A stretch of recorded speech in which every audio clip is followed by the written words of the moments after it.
ইনকিলাব জিন্দাবাদ।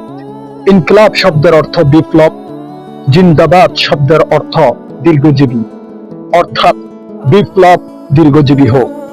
ইনকিলাব শব্দটি মূলত আরবি ভাষা থেকে উৎপত্তি, আর জিন্দাবাদ শব্দটি ফার্সি ভাষা থেকে উৎপত্তি।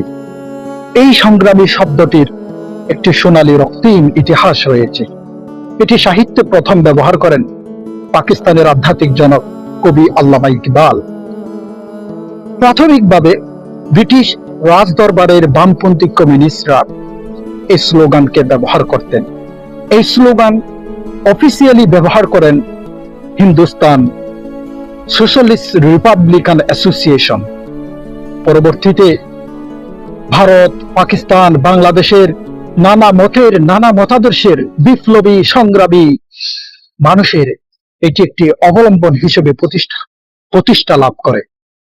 মূলত এই স্লোগানের প্রবক্তা হিসাবে ইতিহাসে প্রসিদ্ধ রয়েছে উর্দু কবি, ইসলামিক স্কলার, ভারতীয় জাতীয় কংগ্রেসের বিশিষ্ট রাজনৈতিক ব্যক্তিত্ব, বিশেষভাবে ভারতীয় কমিউনিস্ট পার্টির অন্যতম প্রতিষ্ঠাতা মৌলানা হযরত মোহানি। এই স্লোগানটি সময়ের সাথে সাথে বিভিন্ন মতের মানুষ গ্রহণ করেছে তাদের সংগ্রামী জীবনে।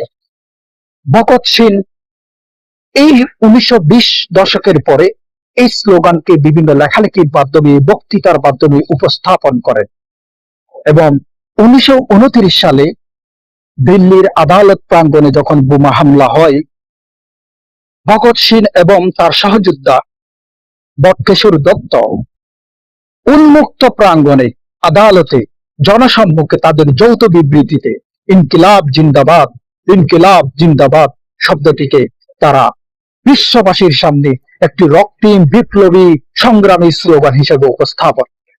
সুতরাং এই স্লোগান ধারণ করে বিভিন্ন মতের মানুষের সংগ্রামী, যারা যোদ্ধা, লড়াকু, আপোষহীন মানুষের একটি যুদ্ধের ময়দানে একটি বিশেষ অবলম্বন হিসেবে ইতিহাসে স্থান করে নেয়।